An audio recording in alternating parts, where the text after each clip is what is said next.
Hi, everybody. Welcome to AITA Pod. I'm Danny Vega, joined today by a very special guest, Joanna Hausmann. Joanna, welcome to the show. Oh my God, Danny Vega. We've been talking about me coming on this podcast for maybe 2 years. So long. You guys, Joanna has been my friend. Joanna has been my friend for so long. She knew me when I drank alcohol, the devil's piss. Crazy.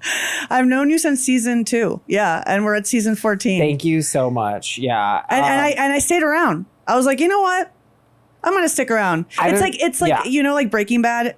I don't know if you watch Breaking Bad, but like the first couple seasons, I was like, I don't know if I'm into this. That was Danny Vega at the beginning of my life. Yeah.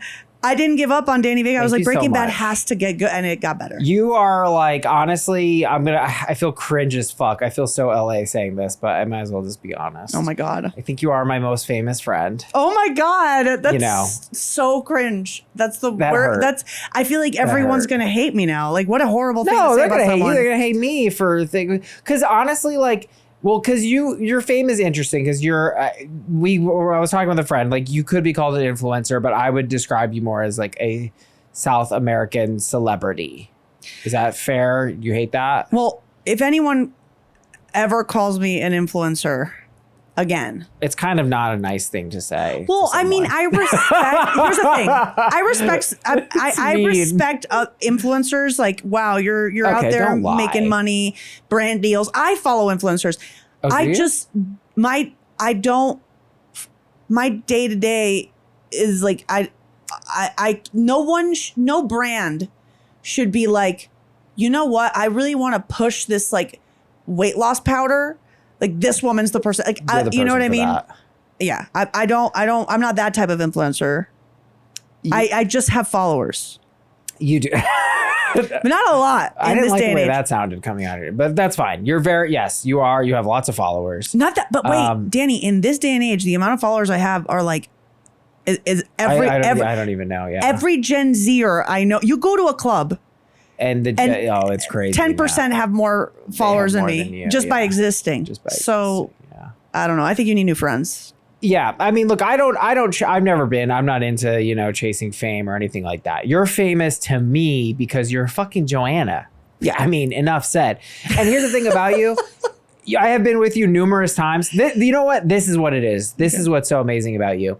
I have been with you at least 2 or 3 times when somebody's like, oh my God, you're Joanna. I love your video, blah, blah, blah. And they're a fan, right? However, I have been with you dozens of times where some random person who lives in your neighborhood is like, Joanna, like the banana guy. Like, what the fuck? Like, you're very extroverted. Everybody knows you. Everybody loves you. You know a Beauty and the Beast when Belle is like, bonjour, whatever, like, and everyone's like, hey, Belle. I need that in my life or I get depressed. So human connection is for me the reason I live. And so I moved into this new building and I'm like, I simply must make friends. And I went out and I was like, okay, where's my coffee shop? I'm going to memorize everyone's names. I'm going to remember that, so cool. One of them has a little kid called Diamond. I'm going to ask about Diamond. Like, cause I like feeling connected to like a social fabric. I aspire to it. Sometimes I've been a little bit more social. Like I kind of go to my gym a lot and they know me, and I talk to the front desk guy and I'm like, this is like some shit Joanna would do. Oh my God, look at you, me. Danny. Yeah. Do you know, COVID lockdown, I realized how much I depend on strangers for happiness. I was like, I haven't done small talk.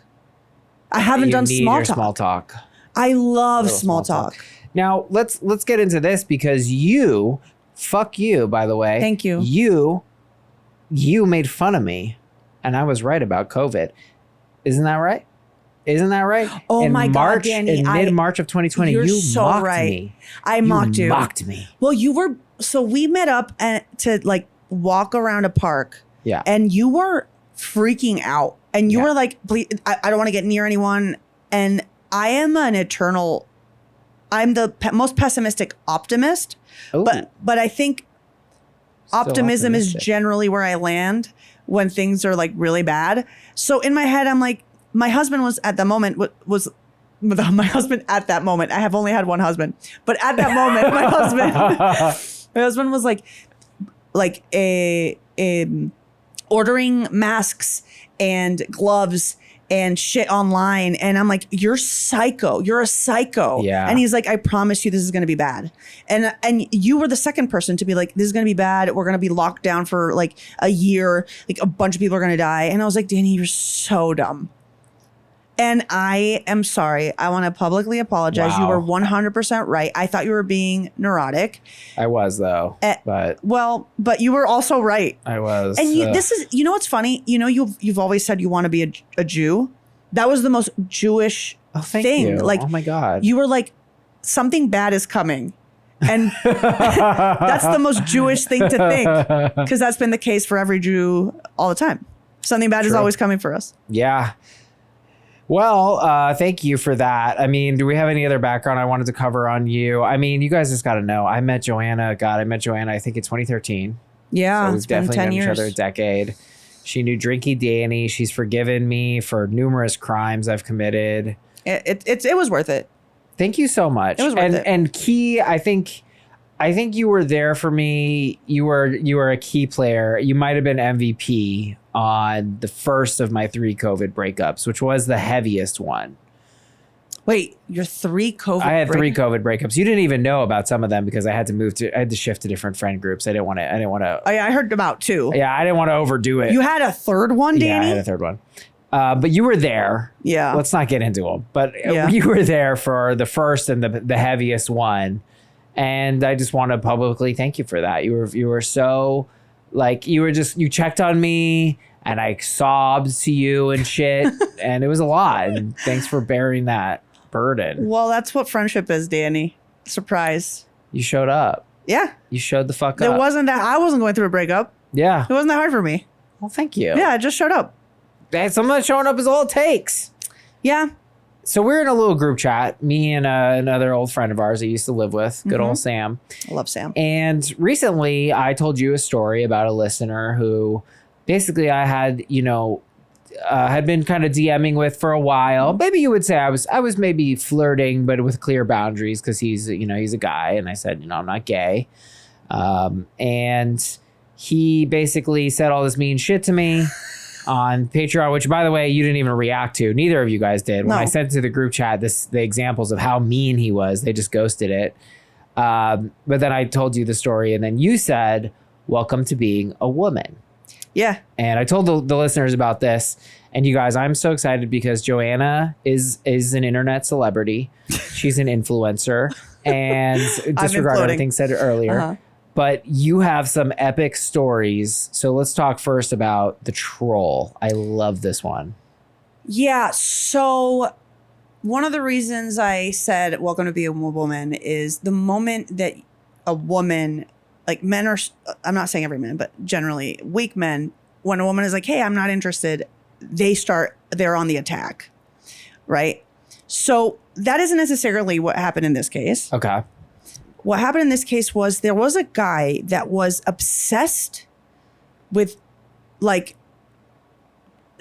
writing the most obscene, particularly obscenely sexual things about me, to the point where it was just like comical how grotesque it was. These were fantasies or dark things? It was like, was the angle? like it was, the angle was like, I'm a liberal, right? And the angle, and I was posting like jokes against Trump, and the angle was like, I'm a horrendous whore and he kept on using the word vagina. He would describe my vagina to great detail, and how this is like in the comments or in the DMs. No, on Twitter, and like just the most obscene. Like I had been insulted before, like, so many times as a woman on the internet. But this in particular felt so violently sexual, like sexually violent and violently sexual, that I was like, this is kind of crazy. So I screenshotted it and I posted it on my Instagram stories. Like, this guy does not understand biology, because he was like, he was like, this woman's vagina is shut because no one will fuck her or something like that. And I'm like, that's not how vaginas work. Like, right. So I trolled him back on Instagram. And then you did publicize his identity. You kept his handle in there? just his handle. Okay. And then I got like a lot of comments from friends saying like, bro, that's not a random stranger. That's someone we know. That's someone in our like como que social group of friends from Caracas. That's a guy from a school that you'd go to the parties for. Like a lot of people know this guy. This guy is like knows you, has at least met you once. Like, wow, how creepy. And I was like, that's weird. That's like a weird, and this guy was obsessed with just like bringing me down. And the way they would bring me down was so distinctly pointing towards my womanhood, not my intelligence, not my like point of view, not my perspective, not my brain, not my what made me a woman. Because he was bringing up your genitals. My vagina and my tits and my like body. And like, I wasn't posting any of that. I was posting my opinion. I'm like, bro, you're not even on topic. So I was like, get me this guy's number. Oh my God. I love this. So they sent me his number and I told my like creative producer at the time, like, roll camera. I'm going to call this guy. And I'm going to call him. I'm going to ask him why he does this. And I'm like, I don't even know if I'm going to publish this video. But I just want to see what happens. And I'm going to be super kind and nice. So I call him and I'm like, hi, how are you? And he's like, who is this? And I was like, oh, this is Joanna Hausmann. I'm just calling because I'm kind of shocked by the things that you've written to me. And I want to understand why you're writing them. And he hung up. Oh my God. And then he started harassing me on like with different numbers. Like he had this phone number. Actually, I didn't even call for my phone number. I called for my friend's phone number. Because I was like, I'm not, this guy's not going to get my number. From Chris, you know Chris? Yeah, of course. And Chris kept writing to me like, bro, this guy won't stop finding other phone numbers to WhatsApp me. Harass Chris. Harass Chris. And I'm like, welcome to be a woman. Right. Welcome to being a woman, Chris. Right. And what astounded me from that was I did not curse him out. All I did was call him and say, bro, what you're doing is really messed up and I want to understand why you're doing it. And the way he reacted was like the horrific things he said in those texts. Like Chris was like, how are you dealing with, how do you deal with it? Like this guy was like, I hope you die. You're the worst piece of shit I've ever met. And I'm like, bro, if a tweet makes you feel this strongly, you need therapy. Yeah. Like a woman living her life is making you this angry. Like, just like ignore me. It doesn't add up. So that was bad. But then I published the video with his voice on YouTube. I didn't reveal his name. Yeah. But I put it on my YouTube channel. A part of the video was this confrontation with this guy. Okay. And he like wrote on the video. Oh my God. It was just like he wouldn't let go. He was just so. It was almost like my existence made him so. He was so angry about just a person that is a woman, has an opinion different than him. He couldn't like continue existing. But it never went to the actual opinions. Never. Right? It was just like, she's a whore, her vagina is messed up, and she's a slut. And I'm like, dude, if you're gonna fight me, like fight me intellectually. Like tell me why my joke's not funny. That you haven't said that once. You're making me feel privileged at the comments that I get that are like not funny. Oh my God, I love it. When I get a not funny, I'm like, it's a great day. I didn't know. I'm like, oh my God, they're making fun of my jokes and not my titties. Amazing. Like, yeah. Yeah. But like, that was like a big before and after for me. But I love getting revenge. I think I'm a pretty. But didn't you get him in the end or no? What happened? Well, then I two friends. Yeah. I published with his name. I sent all the screenshots of everything he sent. Oh, and I found out. Okay, I went a little crazy here. Here we go. I found like. I knew who he was dating. I found out who he was dating, and she was in my friend group. Like, she's not in my friend group. She's in my high school group. Sure. Oh my God, how did I forget this? Here we go. I think I blocked it. I was like, hey, I'm really sorry to bother you. My name is Joanna. To the girl he's dating. Or like, I think it's his wife or something. Like, fuck yeah. And I was like, I this isn't your responsibility. But if he's treating a woman online like this, I'm like concerned about how he's treating you. Oh, what a good And framing. I sent her all the screenshots. And no response. But then he wrote to me on her phone and continued the barrage. Wow. So then I blocked him or blocked that number. And then I told everyone I knew, like I didn't tell them. I just sent them the screenshots. I was like, yo, by the way, this is the guy. Like there need to be repercussions for, you can't be a horrible person and not have repercussions. I know that the internet is a wild west and we don't have like, jurisdiction and justice figured out yet. So like you have to be like your own justice. You have to be your own. And you shut him down eventually though, right? I did. I mean, I shut it. I don't know how I shut it. His Twitter, like he got so scared of me. He like removed his Twitter. He like never talked to me again. That was when you started disseminating the screenshots. Mm-hmm. Okay. And then sending the woman that he was with, like, just like, hey, just here are the screenshots. I'm not going to give you any more information. You reported. Yeah, I'm reporting this because that was great. A man that does that, I don't think sees women as equals. And he did drop it. He dropped it, and then he deleted his Twitter.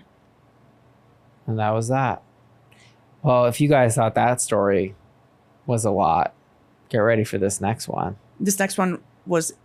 This guy sucked even worse, would we say? This guy was pretty bad. Okay, so this one... Yeah.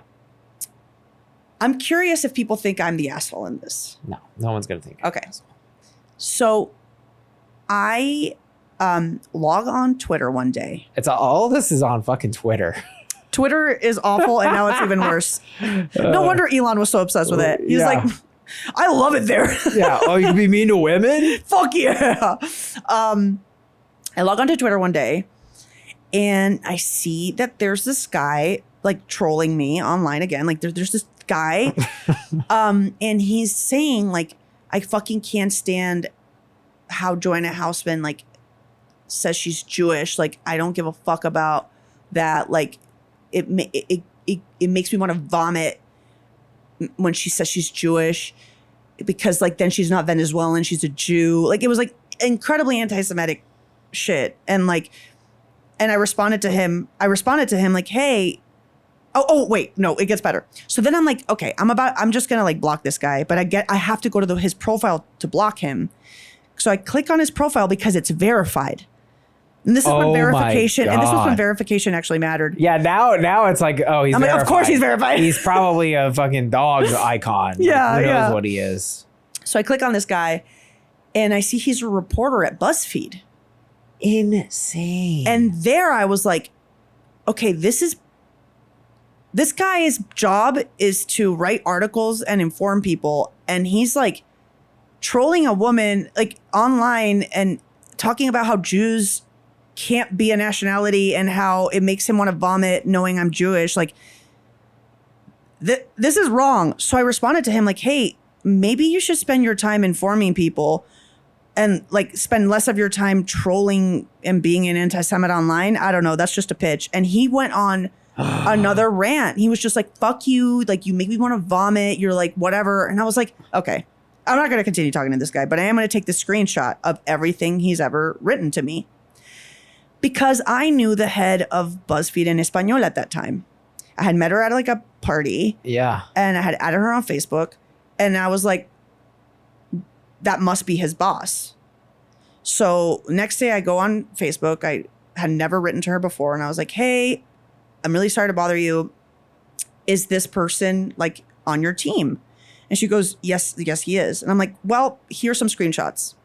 I'm not going to add any more information. I just want to let you know that this is what one of your employees is doing. 6 months pass. 6 months.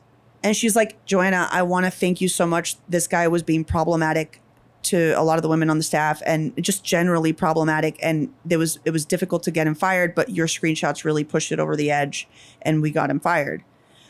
And I was like, great. That's not enough for me. Oh, I didn't remember this part. So this guy wrote Spanish articles and lived in New York. Oh, no. And this is where I might be in asshole territory. Oh, I didn't remember this part. What happens And we now? worked at Flama, which was owned by Univision. Right. And our boss knew the heads of Univision, obviously Flama, where we worked, and Fusion, which was another big Spanish news outlet. And I believe one more. I don't remember. Oh, Telemundo. He knew the head of the These Telemundo. are pretty much the big Spanish companies. Like if you're a Hispanic journalist, like this is kind of who living you're in New work. York. This is the only place you can work. Yeah, these are the games in town. So I had a meeting with our boss, Steve, and I was like, yeah, I remember that anti-Semite, like, and I printed out the screenshots and I sent him via email, and he's like, say no more. After lunch, he's like, yeah, I sent the email with his name, with the screenshots to the heads of all those editorial branches of those companies. So he's not going to find a job. So wow. I was so vengeful. I think now I wouldn't have gotten that far, but I was so overcome with like, this guy I don't think is a good person. And now I do believe in redemption more, but I just thought he was irredeemable. I'm struggling to ding. I think you followed a classic rule, and you did this for both of these. You reported. You didn't look. This is how I view it. Like, and it can be scary, but it's a standard I have to live by. Like, obviously, sometimes I'll flirt with women and shit on text and stuff, and I get nervous because I'm like, in the end, I'm accountable for anything I say. If I cross the line with this chick, you know what I mean? That could be screen capped and go somewhere. And you followed that rule. You reported. It was. Well, I wasn't flirting with these men. I was living my life, and then they just accosted me out of nowhere. They accosted you, yeah. Absolutely. I wasn't having a conversation. You're right. I was just trying to exist and live my life. Maybe I'm too paranoid, but and then they just like would not leave me alone. And it's like, if you think I'm not, they persistently made my life hell, and I was just like, no. They came after you repeatedly, and what you did was you didn't characterize it, which I love. You didn't say this is harassment. My feelings were hurt. These were inappropriate. You didn't need to. No, I just screenshot it and sent it. You fucking reported the facts, exhibits A through fucking Z, and that's it. And I can't ding you. I was a better reporter than he was. Boom! Got it. He's listening to this sobbing right now. Yeah, probably. I don't think you did anything wrong. I'm happy, and I've been excited for you to tell these stories because, look, I'm a believer in accountability, responsibility, living with integrity. I think it's what you got to do, and I don't think all you did was demand that from this motherfucker, and that's it. It's interesting because I'm quite a people pleaser, and I want to be liked more than anything. It's really horrific. Same. It's a horrible quality I have, and I'm very regularly taken advantage of. And in those moments, there was just like a fire where I was like, no. I'm going to murder you. Accosted is a perfect word. They came after you. No, they just like would not leave me alone. It was just like insane. Insane. Like, no, if you fuck with me repeatedly, like I'm just going to report you. Okay, there is one other thing that happened recently just because, I think you've taught me a lot. I think you've been a very good influence on me for learning about sexism and stuff. And this one was kind of funny, but it was very sexist. This just happened to you with, I forgot what it was. Some appliance of yours was broken. And this cartoon character of a man, what did he say? He was okay. So wait, all right. So my dishwasher was like destroyed for some reason. I'm renting this apartment. The dishwasher's messed up.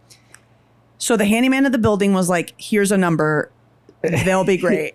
So I call this number. Yeah. And this guy shows up, and immediately my brain goes, this guy is not a real appliance repairman. This is a college age man with a empty toolbox. Like, there's no way this is real. But then I'm like, but the handyman in my building recommended this. Like, him. There's no way that it can't be fake. So that he shows up and he like starts touching my dishwasher in a way that can only be described as like an extra in the background of a TV show, like pretending to do so, like pretending to eat, and it's just so that's what it looked like. And I'm like, can I ask what you're doing? And like, I kept trying. And in retrospect, I realized I was making him nervous, but he was making it seem like I was dumb to ask these questions. Yeah. Because I was like, so what's wrong with it? And he said, the motherboard. The motherboard of and the I'm dishwasher. I'm like, the motherboard and as a joke, I was like, oh, was this made by aliens? And he's like, no, this was made by people. And I'm like, okay, this guy has no sense of humor. Right. And then he was like, yeah, I'll order the part. It'll be fine. You just have to pay me $100 for today. And I'm like, can I? Okay. And I'm like, can I get an invoice? And he's like, I'll send you the invoice via email. And I'm like, you don't have my email. He's like, oh, right. And at that moment, I was like, I kind of want this guy out of my house. I'll pay him the $99. I just want to get him out. Yeah. Because I was like, maybe I'm in my head about this. Something went off. But there's something off and I'm alone here. I just want him out. So and did you have the thought like dishwashers don't have motherboards, or were you like, I guess that could fly? Because it is kind of plausible. Like I was like, this guy's lying. But then he was like, he rolled his eyes at me and he was like, yeah, the motherboard. And I'm like, was this made by aliens? Haha. And he goes, no. Like he's like, how do you not know what a motherboard is? And I'm like, fucking, I don't know, man. What do you mean a motherboard and a dishwasher? Like, what the fuck? And immediately, like, but I was like, as a woman, I'm like, oh my God, I guess I don't know enough about dishwashers. Like, I'm the dumb one here, but also this guy's giving me weird vibes. He leaves. My instinct immediately is I saw him and I just knew something was off. The guy ghosts me. 2 days. You didn't pay him. I paid him the $99. $100. You paid him cash or whatever. Oh, wait. Oh my God. And then I was like, how much is it going to cost to repair this? Key. And he goes, $1,300. And I'm like, $1,300? And I'm like, I might as well get a new dishwasher. And he's like, yeah, $1,300. And I'm like, you mean $1,300? And he goes, no. And I'm like, okay, so what number is it? What is the number? And he goes, 130. And I'm like, that's a very different number. I was like, okay, so nothing he said made sense. He was so bad at improv. He had never taken an improv class. Never. He never yes-anded me. Right. He, left my house. Okay, 2 days, he's ghosted me. I talked to the handyman. I'm like, bro, I think this was a scam. Like, something's telling me this is a scam. Yeah. And he was like, well, I'm sorry you feel that way, but like, I called them and they said they had no recollection of like maybe you didn't call them and they did come to your house, because I called them and they said there was no record of them coming to this building. And I'm like, fuck? I'm sorry. Okay, so you think I imagined calling and letting this guy into my, like, what? And so then it's funny because I tell my husband, I'm like, bro, I think this is a scam. And he's like, you're not giving it enough time. I'm sure they'll call you back. Then I talked to the building and they're like, I think you need to like chill. Like, you got to wait. And then I'm like, no. And I take the number that's given me, I put it into Google, and after a few clicks, there's a review for a company with a different name, same number, same name of the guy with his name was Ben, the like appliance repair guy's name is Ben. Same description of the empty toolbox, same description of the motherboard thing, everything, all these like dozens of reviews of this scam, same number, and it's like, this is a scam. This guy shows up to your house. He says his name is Ben. Doesn't even change his. He always uses Ben. Has an empty toolbox, and he like scammed some people out of like $500, and dozens and dozens of people. He can't hit the 1,300. He's got to like find a number between like, 100 and like 600, because you go too high, and they're like, I'll just get a new dishwasher. He's like he's smart in the way he's like he preys on people. Like, I don't know how rich this bitch is and how dumb she is. If I say 1,300, she might go for it. But I was like, bro. Damn. And then he scaled down. But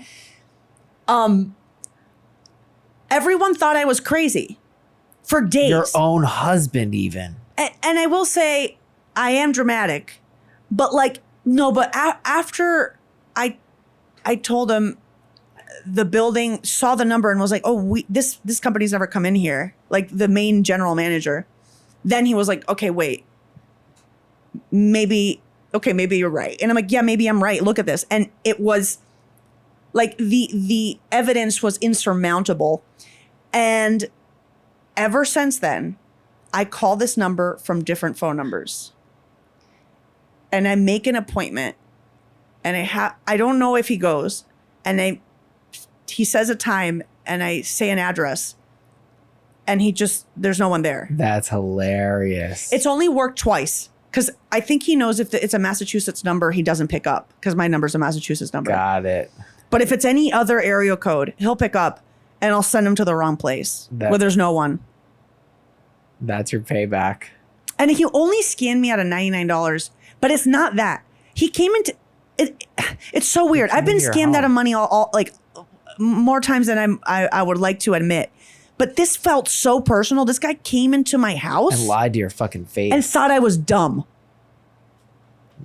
Now who's dumb? Now who's still dumb? Me. 123 Main Street, motherfucker. Yeah, I did that. Alhambra. You fuckface. I love it. Oh my God. Everyone thought I was crazy. I think this pod has repeatedly humbled me, and this is what I say. I think this is reasonable. You tell me, but I think, look, I'm trying my best. I'm trying to learn. I think there's a lot of internalized. A lot of us have seen, sexist programs and racist programs and things of this nature. It takes time. We're trying to learn and get better, but I'm sure that if I was my husband saying that to the handyman, he'd be like, "Oh my God, wait, you think it's a scam?" Oh no. But he was like, this crazy bitch doesn't know what she's talking about. She didn't even call this place and imagine them. She's hysterical. Like what? That's like sexism from like 100 years ago. She has the hysteria. Yeah, please. Give her the electrocutions. Put her on the stake. She's a witch.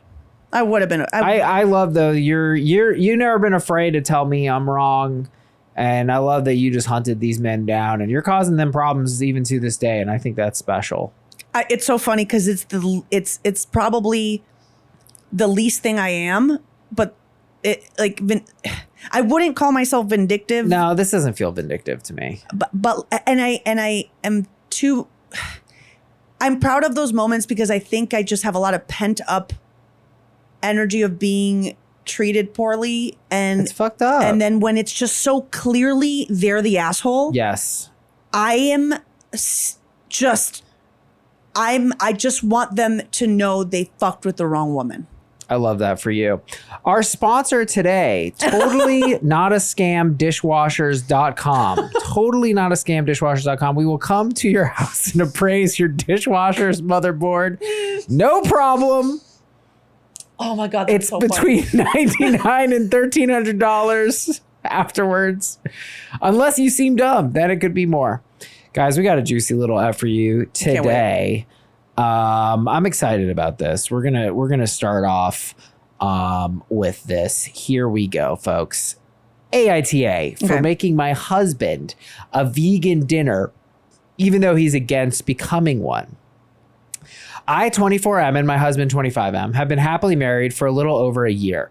We met through a mutual, and he learned very quickly that I am a vegan. I like how this is the first vegan ever that didn't say. Yeah, he learned. He learned. About a year after we met and got closer, we started dating. He had no issues with the veganism, but made it very clear that I couldn't force him into being a vegan, which I respected. I haven't ever put him down for eating meat in front of me, as that is his choice, each to their own. We even served both vegan and meat-inclusive food at our wedding to accommodate both of our families. Up till now, it's been great, but recently I've been seeing a lot of vegan recipes on my Pinterest. You never hear about Pinterest these days. And decided I wanted to try making one for dinner. We don't usually end up getting to have fancy dinners at home as both of us work full-time, but I found some time today to cook something up. It was a recipe for pulled pork Sammys, but the pork wasn't actually pork, it was jackfruit. He seemed a little stressed about work, but I showed him the surprise dinner and that helped his mood out. He ate it happily, even complimented it. But when he asked what was in it, and when I told him it was a pulled pork sandwich with jackfruit as a meat alternative, he lashed out, shouted, telling me that he made it clear he was staying a meat eater. I tried explaining that I wasn't trying to turn him into a vegan, but he'd just walk away then. This happened a few hours back, but now he's refusing to talk to me. I feel like I might be the asshole for making him a vegan meal, even though he'd made it extremely clear he wouldn't become one. Because even if it wasn't my intention to make him one, I still made a vegan dinner that passed off as one with meat in it, AITA. I've never thought that vegans had to deal with bigots, but this is This is anti. Bigotry. Replace it with any other thing. It's like, oh. Well, if it was like kosher or something. Well, not even. I mean, if you're lying to someone about what, like, he'll eat. There's nothing he has against jackfruit. Right. Why? What does he have a thing against jackfruit specifically? What's his fucking problem? I listen. I'm like, she's making you food. Yeah. I am diet conscious. I eat like an animal. I basically feed from a trough. You know. I've seen it. I've seen your kitchen. It's milk. It's casein. It's whatever. It's fucking protein powder. If my wife is making me dinner, even if we alternate, and she's a vegan and those are her principles, I would say, please accommodate my macro needs. I hate sounding like a bro. My protein needs, but she's free to do that however the fuck she wants as far as I'm concerned. If she's vegan and she doesn't want to be using, bloody ass steak, that's her right. That's her right. Like he didn't like, okay. I feel like we have to be missing a piece of the puzzle here because this makes no sense. I honestly would. I totally see you on that, except we've literally done this situation with all the same mechanics. A man gets angry. It's almost that they feel like they've been tricked, and that's what angers them. I don't know what it is, honestly. You know what I think? You know how I feel like this goes back to Adam and Eve. I feel like every man thinks that a woman is coming and it's just tricking him with an apple. And it's going to destroy his life. There's this concept. It was good in the garden before. It was, but that was written by a man. Eve didn't actually do that. But I think men have this like fear of, and you see it a lot with like queerness. But men have this fear that they're being tricked. What's that word? Emasculated? No, where it's like hoodwinked. Hoodwinked. Yeah. By like the worst thing is to be hoodwinked by a woman because that's like that's the biggest sin there is, to be tricked by. But like this doesn't feel like tricking. This feels like her making something that she'd like to eat and making it for him. I guess I can see some people resisting that, but I feel like regardless of how you do your dinners, I think you have to respect that person's dietary preference. You can't expect them to make two dinners. No. That's ridiculous. That is oppression. But wait, hold on a second. If we flip it. Okay, let's flip it. Okay, so let's say that it's a vegan husband and a omnivore wife, and they alternate cooking. Does the omnivore have to make vegan? I think if that's a high bar. But here's the thing. Here's the difference. What's the difference? I, as someone that eats anything, I can eat a vegan meal. It's not against what I'm okay with. It's not something. You're right. It's not creating additional labor. I'm fine eating vegan. I'd rather not eat vegan, but like if it tastes good, I'm going to eat vegan. I don't care. I understand that someone who's vegan would not want to eat meat because that's the whole conceit of being vegan. But it's like there's no morality to just being a normal like eating person. It's not like, wow. That's why I asked, what's his issue with jackfruit? But I know. But do you see? This is what's hurting my head because it's easy for me to say, "Fuck you, omnivore," who's not going to eat the vegan. But it's dinner. like carnivore, right? Or carnivore. Omnivore means you eat it. Oh fuck! Is omnivore? Wait, which one's the one that's just? You're an omnivore. Omnivore is both a greens and we're omnivores. And herbivore is the one that's herbivore is like a panda. You're right. Bamboo. Wow, I haven't heard this since elementary school. Yeah. I do a lot of reading about bears. So listen, this is my question for you. Okay. There's this couple. I think it's a no-brainer. The omnivore should eat the vegans thing, and they're all going to make their own dinners. But then I'm like, it is kind of a burden, especially the vegan. I eat a lot of eggs. Okay. And now my vegan girl, she's going to tell me like, oh, I don't want any eggs. And now I got to figure out how to cook other stuff. But that's not what happened. No, I know. I'm asking about a different situation. Okay. Because I'm struggling a little bit with that. Well,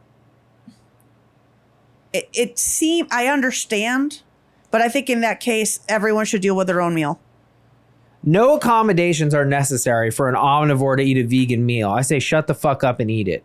Yeah, it's the easiest thing. It tastes good. I do think it's an ask for a vegan to ask the omnivore to cook vegan. It's harder to cook vegan. I think that's impossible. I can stand behind that. I would not know. I would not know what to do. Okay, and I'm sure you actually know how to cook stuff. What's the best thing you can cook? I mean, I don't cook a lot of stuff, but like, like a nice salmon with a dill yogurt sauce and farro and like arugula. And I want to get. It's pretty good. Yeah. On that. Yeah. Well, I'll have you over for dinner.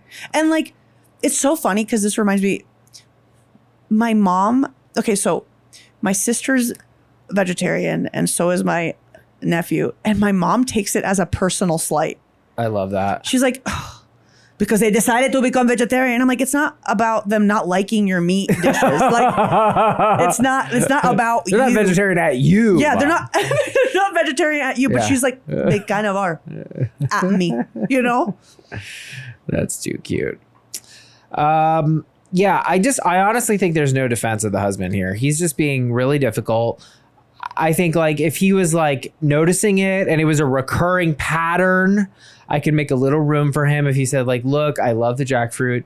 It passes as pork, but I would really like some pork. But that said, I'm seeing a lot of sexism here as well. It sounds like they both work and yet she's doing all the cooking. It's like, come on, bro. God, he's got to be fair. He sucks. Maybe he spends a lot of time on Twitter writing to female comedians about their body parts. That's what he's busy with. AITA for making my husband a vegan dinner, even though he's completely against becoming one. And by the way, the facts are also veganism is better for the planet. It's better for your health. I mean, it's literally just better. They're better people than us. I'm willing to say it. This guy is literally like the men that say hanging around gay people makes you gay.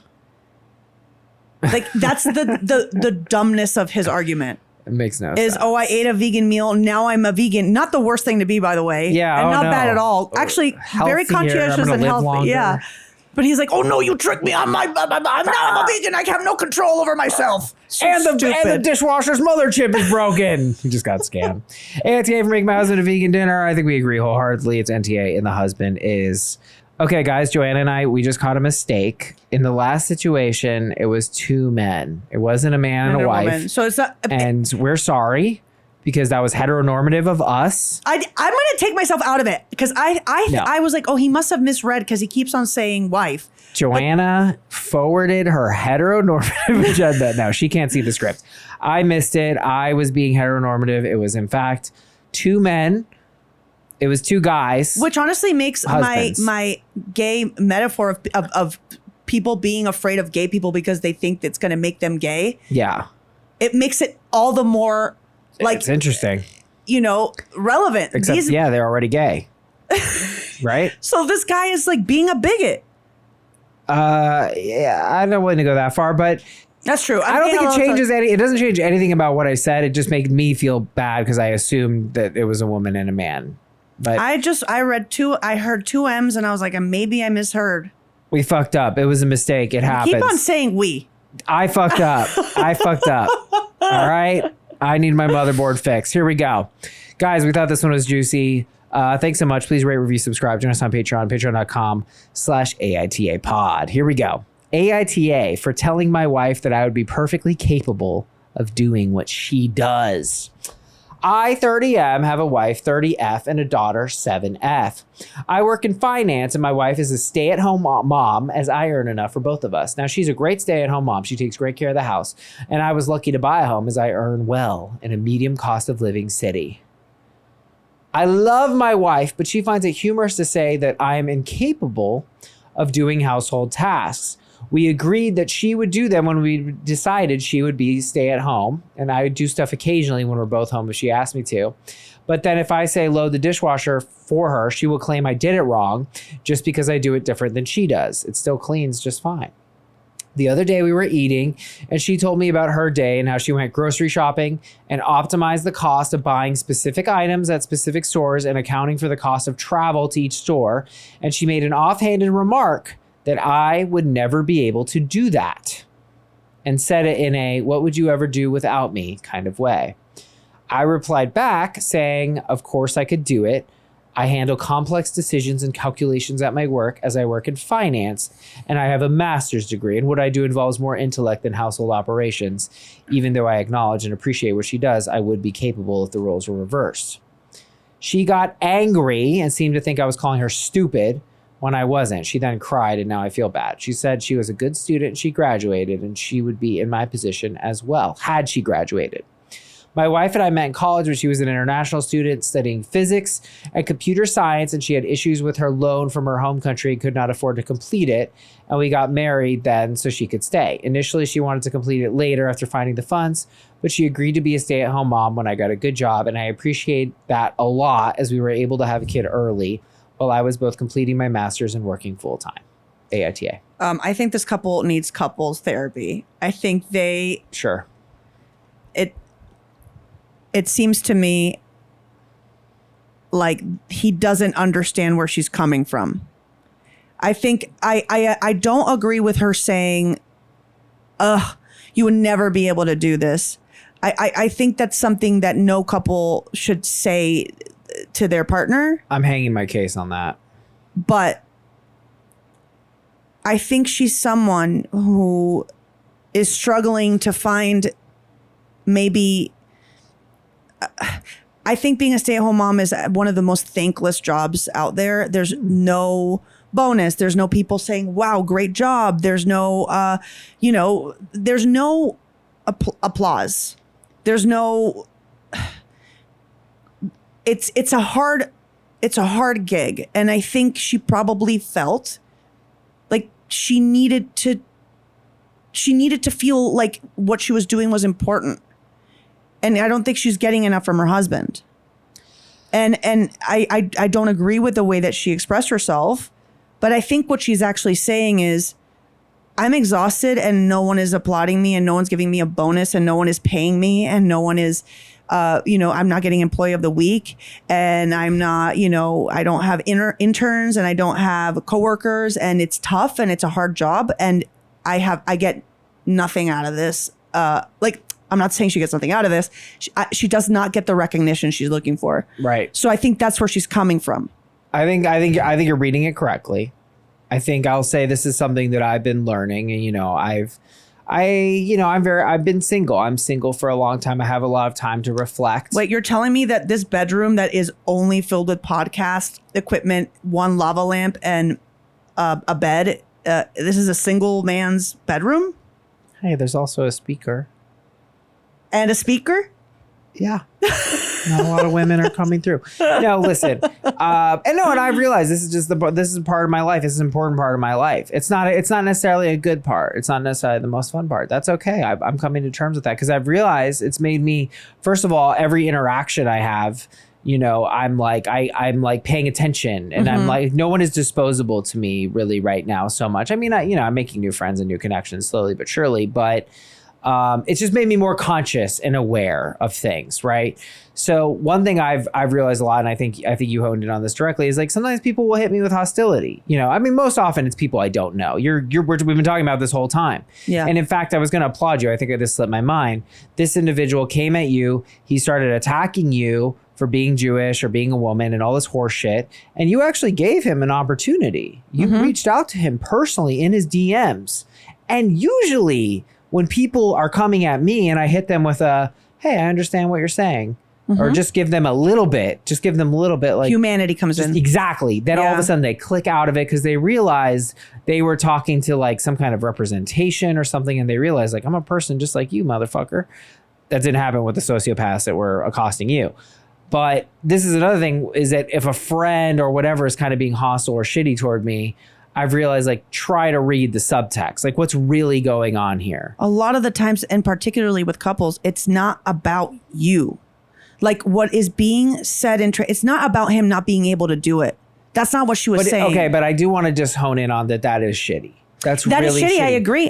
That's shitty. It's so mean. It's mean. It's attacking. It is attacking. Yeah, but then how did he? Okay, I'm gonna bring in a story that it's like the only time that I've responded to someone being very mean to me. It's the one time I've done it that I'm like, oh my God, I'm growing, I'm evolving, I'm more mature. I was recently in New York. I went to a bar with a couple friends and I go to the bartender and immediately just incredibly rude. And I'm like, all right, he's just having a bad day, whatever. And I order a drink and he's like, that's not on the fucking menu. And I'm like, oh, and I was reading the happy hour menu, which he gave me, and not the regular menu. So I turned around and I asked for another drink, and he like said something. I didn't hear him. I asked him to clarify. He like rolled his eyes and like started screaming at me. It was just being really mean and honestly like treating me like an idiot. Yeah. And I felt bad. I was like, he's making me feel like shit right now. And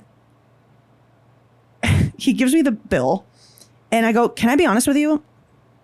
I feel really poorly about this interaction. It's actually made my evening worse. I feel dumb. I feel like you're making me feel dumb, and you're making me feel bad about myself. And I know it's not about me, but I just want to let you know, and this is not going to change your tip. I'm still going to tip you 20% because you're doing like your work and you deserve to be compensated. But the way that you're treating me is making me feel bad. And his face, like, it was like the blood like left his face. He was like, oh my God. It was almost like he didn't see me as a person up until that moment. And then it was like he put on glasses and saw the person that was in front of him, a human being, a complex person that's coming with their own baggage into a situation, just wanting to have a good time. And he apologized, and I was like, thank you. That's all I needed. Like, I feel so much better now. Yeah. And he's like, yeah, sorry, I've just had a really hard day. And I'm like, I can imagine. This is a tough job. And he's like, yeah. And that was it. And we left that conversation better. It's the only time I've done it. That's amazing. I wish I had done this more in my life. And if I did it with a stranger, like I'm trying to do that now with people I love.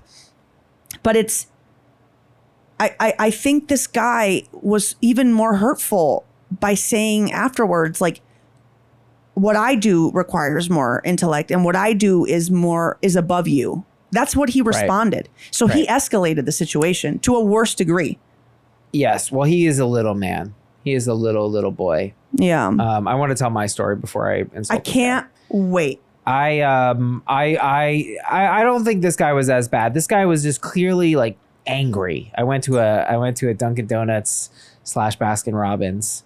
Gotta love that mash. You know, and I don't know if you know, but in my 30s, I really discovered I have a thing for cookies and cream. I don't know. It just kind of came. That usually is something you discover in your teens. No, it's later in life for you. Later that I love a cookies and cream. Damn. And I was like, I'm going to go get a fat fucking Oreo thing at the fucking Dunkies or whatever the fuck. Dunkies, Baskies. And this guy, he's like, oh, man. And he's like, what do you want? And he was just so angry. And but then he like went to go do other stuff, but like even like as I was waiting for him, he was just so angry. He was like fucking cleaning angry, like fuck you, counter. And I was like, oh my God, this poor angry young man. Like he probably had the worst day ever. And I in front of him, I tipped him $20, and he just was so happy. He was like, I'll get, and whatever. I ordered like the smallest size or whatever. And he gave me like the bucket, like this fucking KFC bucket. And like there was like fucking 50 gallons of ice cream, whatever. But it was crazy to me because I just did it because I was like, I won't even remember. It was like $20 cash. Like I won't even remember that I spent this money. Like it doesn't even matter to me. It will probably make his whole night. But what I didn't realize is that it was legitimately like I felt like it was a scam. Like it made my whole night. It was like incredible. It's a story I still tell. Mm-hmm. And like I think even though what you did wasn't the money aspect, it was deeply humanizing. And, you know, that guy he didn't come at me either. By the way, accost, great word. I feel smarter just saying it. Said, accosted.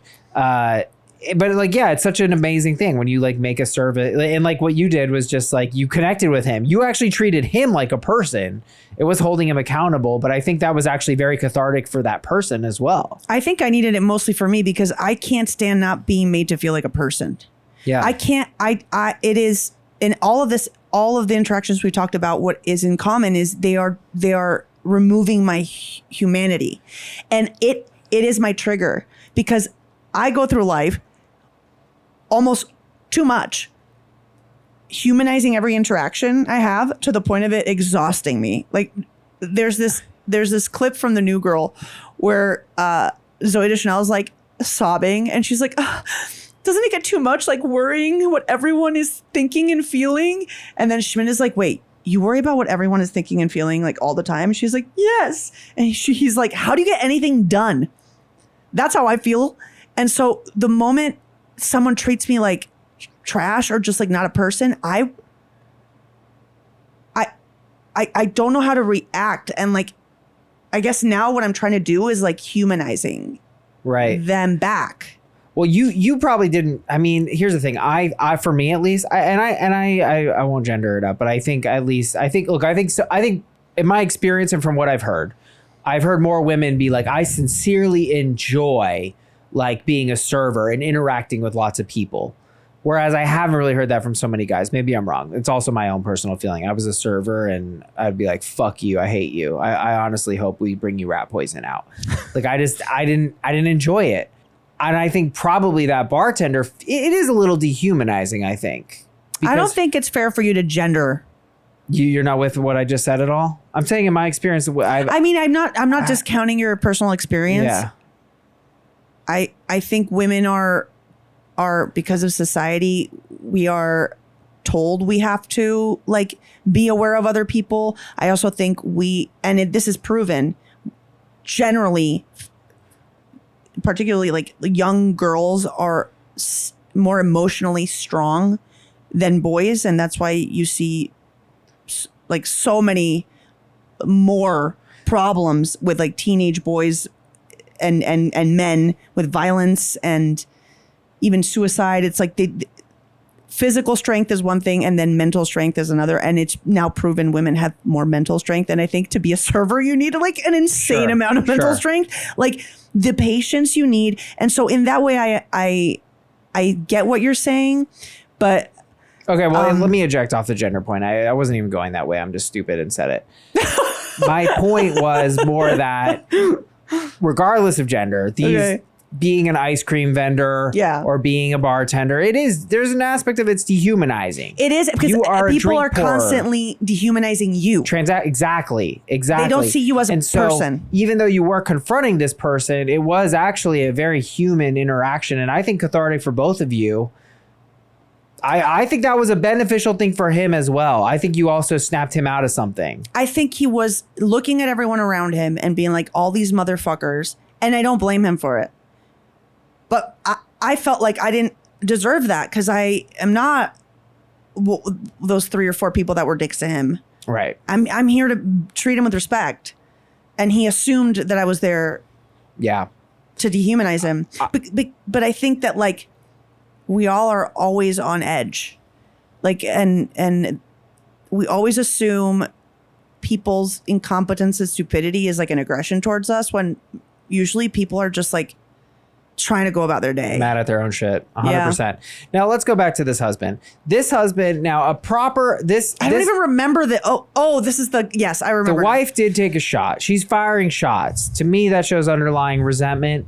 He then fires back. Oh my God. I just got a crazy cramp. Sorry. That's okay. On my foot. You gotta do. Oh my God. You know when you get a cramp on your foot and it just feels like someone's stabbing you through your foot? Oh, that's really bad. I'm sorry. Anyway, I need more bananas and potassium. Continue. Sorry. So this is what I mean. This is why you're friends with the banana guy. Yeah. So I don't even know if that was on this podcast. All right. So he shot back at her. Mm-hmm. And listen, I don't think I can give her a pass. I think what she's doing is hostile. It's self-unaware. It's not nice.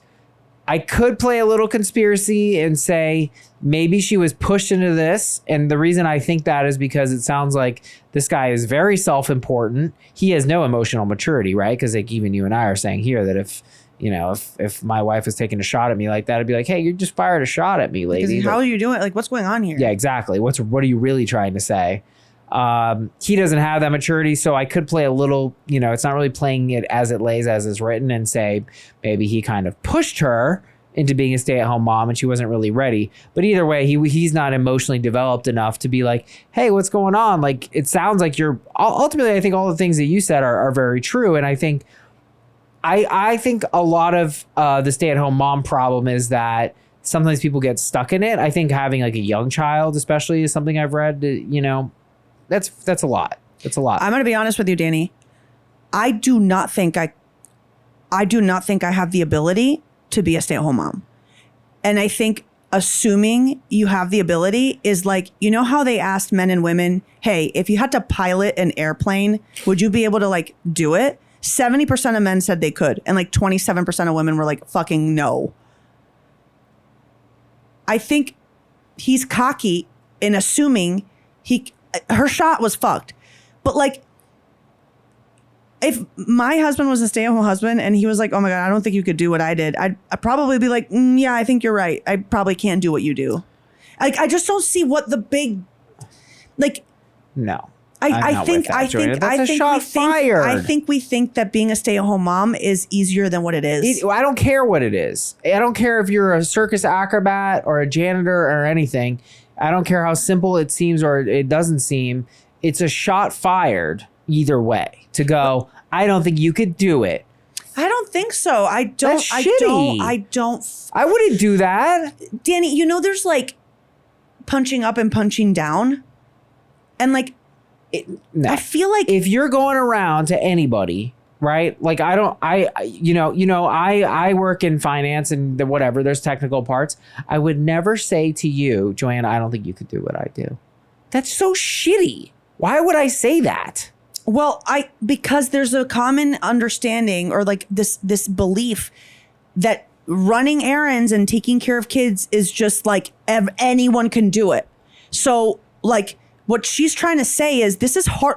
This is harder than you think. This isn't just running errands and go to the fucking grocery store. You agree with me? It's a shot fired. It's a shot fired, but I don't think she's an asshole. I don't. I really don't. I think she's just trying to find some validation. And I just. But that's an incorrect way to say it. That is being shitty about it. I think he was shittier after.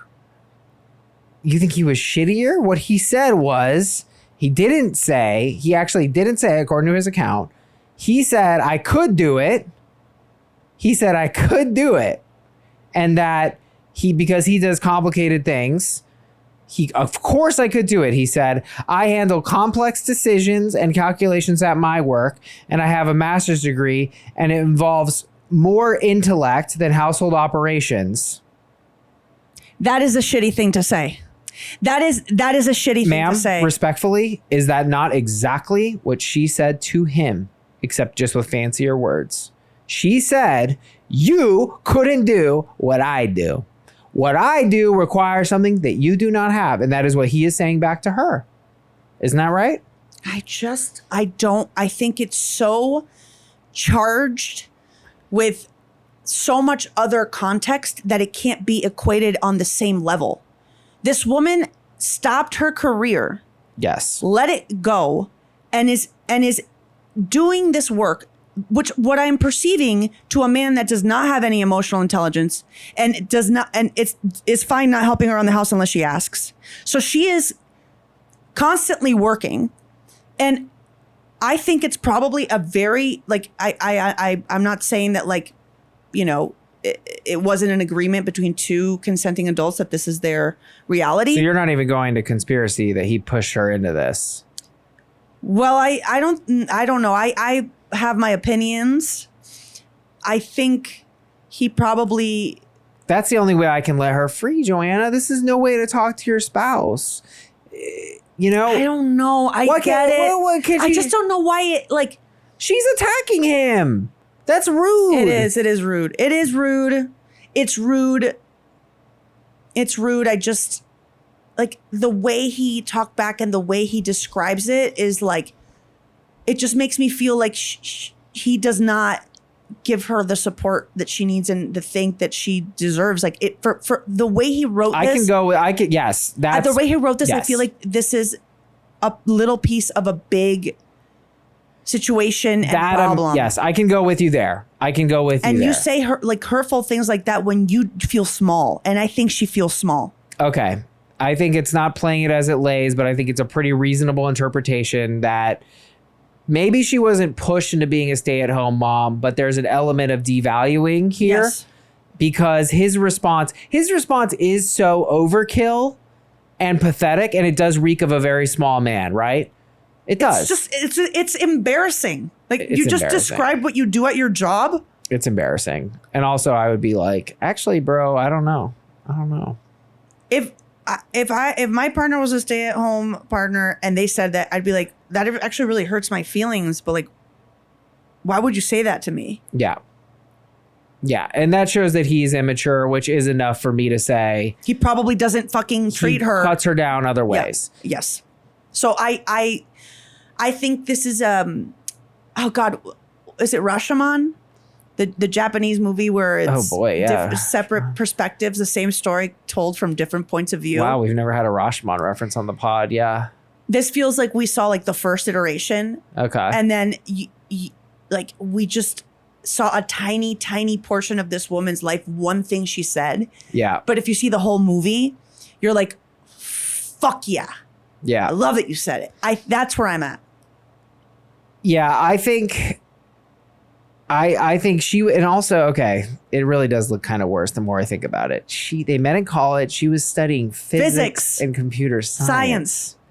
She couldn't afford. And now he makes a fuck ton of money. She couldn't afford to complete it, which to me, it wasn't a choice. It wasn't a choice. Because if it was a full choice and she was happy with it, I think it would be one thing. It's clear that it wasn't a choice, and this is not a choice that she made for herself. I kind of feel like and so even if he didn't quote unquote push her into it, she was kind of pushed by situationally into it. And I think he likes having that. Of course, because he's a small man. And I don't think she enjoys being in that position. He's threatened by her on some level, and he likes for her to be uneducated, basically. Okay, I think I can give this now. No conspiracy, just playing it as it lays. I think it's a reasonable interpretation here. God. It was a shot fired. I'm happy we acknowledge that. It's a tiny shot fired in a war. I agree. AITA for telling my wife I would be perfectly capable of doing what she does. We agree. It's YTA, and she is not. I love that. Joanna. You know what? Can I just tell you? Sorry, Danny, really quickly. You know, all these situations. You know, we go through life. We don't realize what it's like being other people. And I think me and you are people that are very hard on ourselves. You know, I think I'm very hard on myself. I'm like, how can I be a better person? Whatever. This was incredibly therapeutic. There's so many fucking assholes out there, and we're like, okay, we're assholes, but we're not the worst assholes. You know? I mean, there's people caught in horrible, dysfunctional marriages, you know? And yeah, I live in a sad little podcast prison, but it could be worse. I like your house. Thank you. Yeah, I really do. I'm proud of your house. A lot for you. Really? Yeah, it gets pretty bad in here. Well,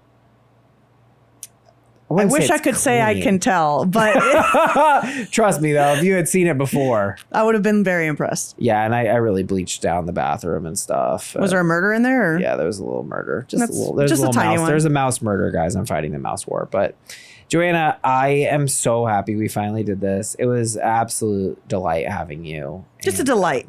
Really, it was. I haven't felt like this nervous and excited to do a pod, and it was everything I dreamed, and your stories were even better than I remembered. Oh my God. And wait, just remember you said you'd walk me to my car. Yes, because I'm terrified. I will walk you to your car. Oh, wow. Okay, you're not the asshole. Thank you so much. Thank you, Danny PP. Guys, follow Joanna on everything.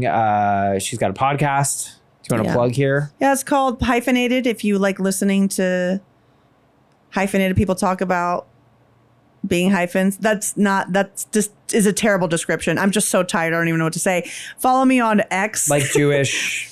Well, like, Latina. You know, I'm Jewish, I'm Venezuelan, I'm American, I'm all of these different things. Right. And me and my podcast host, Jenny Lorenzo, talk about like the idiosyncrasies of just not fitting in anywhere. And we have a bunch of cool guests and stuff that are hyphens in different ways. I wish I could plug in any of my professional work, but we are still in a strike. There's a strike. But follow me on Instagram, Joe House, Twitter. Well, nope, X, Joanna Hausmann. Don't say it. We call it Twitter still. Yeah, fuck that. Fuck that guy. And Tiki-Taki, Joanna Hausmann. It's just my name. We got to find one of my favorite videos of yours and put that so they can see like my favorite Joanna Yeah, videos. You have to choose it though, because I like your taste in my videos. It's usually like the one that has like 2 views and you're like, that's my favorite thing you've ever made. True. Oh my God, the angel one. I love that one. We should put that one in. Wait, which angel? The anxiety one? You go to heaven or something. No, wait. I just remember I loved it. Oh my God, I don't even remember that. Yeah, it has to do with heaven. We'll figure it out. Okay. Guys, thanks for listening. Much love. We'll see you next time. Bye. L'chaim.